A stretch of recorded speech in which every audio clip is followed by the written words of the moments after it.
Makanya Allah itu kalau cerita sederhana, innallaha la yastahi ayadriba masalam ma ba'udatan fama fawqaha. Allah itu tidak malu bikin perumpamaan nyamuk, karena nyamuk itu lebih dahsyat dibanding gajah. Para pematung itu disuruh bikin gajah masih mampu, bikinkan patung gajah mungkin masih sanggup. Tapi kalau tak suruh bikin patung nyamuk, nggak usah bikin hidup, patungnya saja sekecil itu. Padahal nyamuk kecil itu punya organ tubuh. Lalu bikinnya organ tubuh nyamuk itu kayak apa sih? Organnya punya kuman. Kumannya punya organ, organnya juga punya kuman.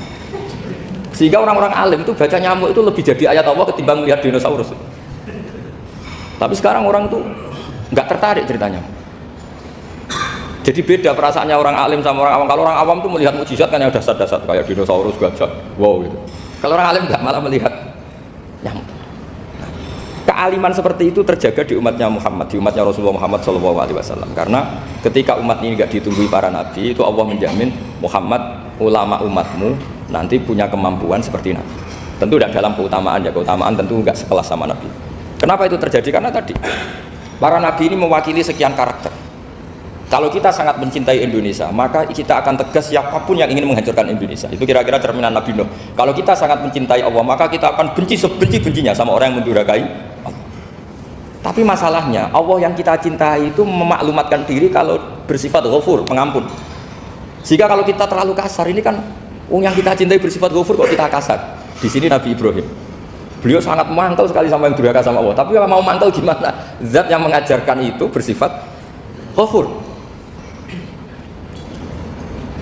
Maka kita mau tidak mau, makanya ada riwayat mengatakan takhallaku bi akhlaqillah, kamu bertata krama kayak akhlaknya Allah.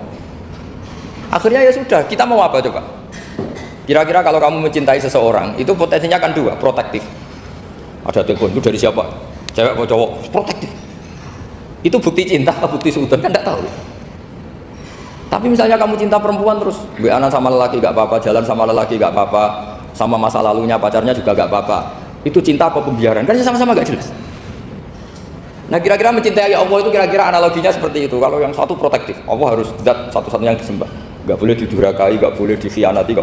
Sehingga ini sangat keras sekali. Nah, ini Nabi Nuh. Di sini ada Nabi Ibrahim karena orang yang zat yang kita cintai bersifat ghafur. Jika kalau kita terlalu tegas beda dengan sifatnya Allah yang bersifat ghafur. Nah umatnya Nabi seperti itu mulai dulu. Ada yang moderat, ada yang keras, ada yang setengah keras, setengah moderat. Ada yang nggak ambil sikap, mangan turu, ngenteni mati.